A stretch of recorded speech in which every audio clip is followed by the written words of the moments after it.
Muy buenas, gente. Hoy os traigo una historia fuera de lo común. Una historia llena de asesinato, de emociones, venganza, con un grande misterio que resolveremos al final del vídeo. Así que, dentro vídeo. Año 1950. Nos encontramos en un pequeño pueblo de Estados Unidos, en el que vive nuestro primer personaje. Le llamaremos Davis.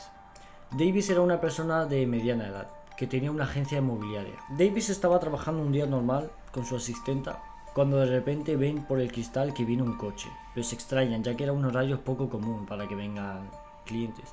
Estamos hablando de que ese coche vino más o menos a las 8 o 9 de la noche, cuando ya estaban a punto de cerrar. Se acercó el coche y bajó nuestro segundo personaje, John. John era un hombre alto, delgado, que bajaba de un coche de alta gama, por lo que ellos al verlo sabían que iban a ganar pasta asegurada con ese cliente. Caminó hacia la puerta y tocó. Davis, sin pensarlo dos veces, le abrió la puerta y le sentó muy amablemente. Una vez estaban dentro, le pregunta Davis a John: ¿quieres algún café o algo así para hablar mientras te decides qué casa quieres o algo así? Entonces John le dijo que no, que ya tenía decidida la casa que quería. Davis le preguntó: ¿cuál? O sea, normalmente la gente no se decide así tan rápido. Y le dijo: cuando estaba entrando al pueblo, veo una casa en una esquina.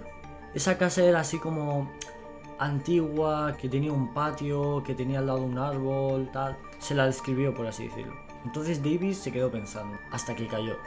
Se trata de la casa de Morgan, nuestra tercera personaje. Entonces Davis le responde riéndose: lo siento, señor, esa casa no te la voy a poder vender. John le dijo: ¿por qué? En plan, tengo el dinero, quiero comprarla, ¿por qué no? Le dijo: porque esa casa es de una mujer que está, por así decirlo, un poquito para allá. Entonces John le preguntó por qué. Davis le dijo que esa mujer estaba pidiendo $75,000 por la casa, por una casa que estaba hecha literalmente de polvo, o sea, se estaba cayendo, por lo que no le iba a gustar. Y además había otras casas que están a mitad de precio y son 1000 veces mejor. John le dijo que no: yo quiero la casa que te he dicho, no quiero ni más baratas ni mejores, quiero justo esa casa. Davis se sorprendió. Es que pagar $75,000 por algo que se está cayendo era algo fuera de lo común.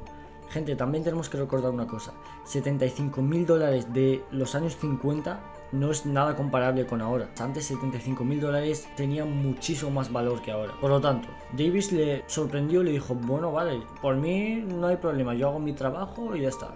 Te doy su dirección y vas a hablar con ella y así ya lo negocias o haces lo que quieres. John se apuntó a la dirección y le dejó a Davis una propina de $50 solo por decirle la dirección antes de comprar la casa. John se quedó en un hotel de ese barrio, ya que era muy de noche y no podía ir ese mismo día. Por la mañana se levantó yendo a por su objetivo, la casa de Morgan. Llega por la mañana y le toca. Morgan le abre. Entonces él le dijo de que venía de parte de Davis, el inmobiliario.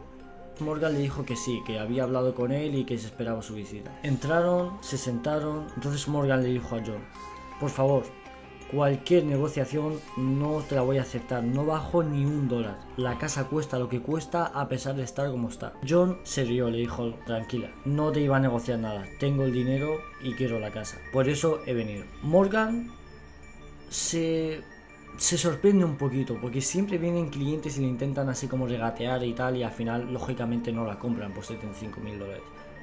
Entonces era el primer cliente que sí que la quería comprar. Entonces Morgan, sorprendida, le dijo: bueno, pues espérame, traigo unos cafés y así te cuento un poquito sobre la casa, y ya que si la vas a comprar tienes derecho a saber un poquito sobre la casa. Le trajo un café, se sentaron y empezaron a charlar. Morgan le dijo que esa casa le pertenecía a su familia.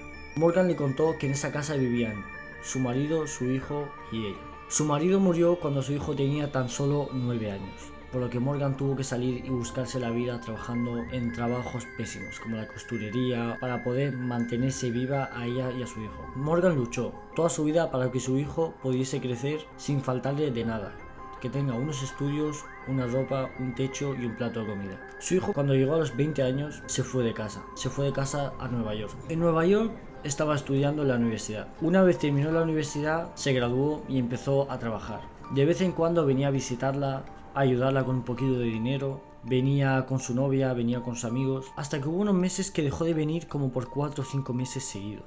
Morgan no sabía nada de su hijo. Se estaba preocupando, le llamaba al teléfono y no lo cogía. Hasta que su hijo, unos meses más tarde, aparece, con una maleta en la mano pesada y asustado.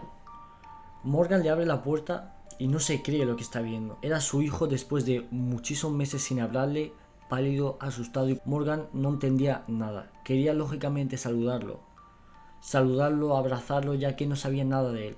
Su hijo la saludó así muy rápido y subió rapidísimamente a la habitación con la maleta. Subió y cerró la puerta muy fuerte. Morgan, asustada, no sabía qué estaba pasando y subió detrás suya para saber qué había ocurrido. Intentó abrir la puerta y estaba cerrada con pestillo.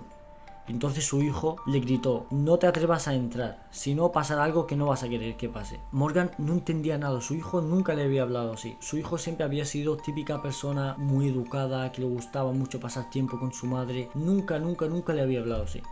Morgan bajó y se puso a llorar en el salón. Pasado unas horas, su hijo le dijo de que mañana por la mañana se tenía que ir su madre y dejarle la casa sola, ya que iba a venir un amigo suyo y querían hablar. Morgan seguía sin entender nada, pero su hijo la convenció. Por la mañana, Morgan se fue a dar una vuelta mientras su hijo se quedó en casa. Tras unas horas, Morgan vuelve y encuentra a su hijo con un amigo suyo, el cual Morgan nunca había visto. Su hijo le contó de que era un amigo que se hizo en la universidad y de que no le había dado tiempo a presentarlo. Entonces entraron a la habitación para tener un poquito más de privacidad en su charla. Morgan estaba en el salón, todavía seguía sin entender qué estaba pasando, cuando de repente empezó a escuchar una fuerte discusión. Morgan quería subir a ver qué estaba pasando, pero recordó lo que le dijo su hijo, de que nunca suba más, de que él sabe lo que estaba haciendo. Morgan se quedó preocupada, cuando de repente escuchó un disparo en mitad de la casa. Morgan lógicamente ya no podía quedarse de brazos cruzados. Subió corriendo a la habitación de su hijo. Estaba cerrada con pestillo. Intentó lo que sea. Tras muchísimos golpes a la puerta, pudo abrirla. Entonces encontró a su hijo tirado en el suelo, sangrando por un balazo, y la ventana abierta. Su hijo había sido asesinado delante suya, por lo que le causó un trauma de por vida.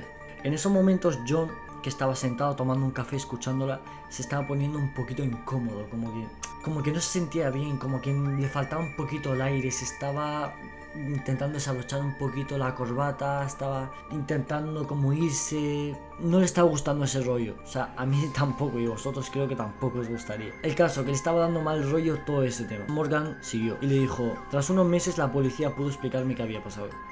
Se ve que su hijo se dedicaba a atracar joyerías y bancos con su amigo. En una de esas habían atracado un banco, con el mayor botín hasta ese momento que habían podido recaudar. Un botín valorado en cientos de miles de dólares, el cual estaba en la maleta esta que os dije que tenía pesada. Pues ahí es donde tenía él el botín. La policía le dijo que lo más seguro es que cuando estaba encerrado en su habitación estaba escondiendo el botín, ya que no quería que nadie lo viese y nadie supiese nada de lo que había pasado.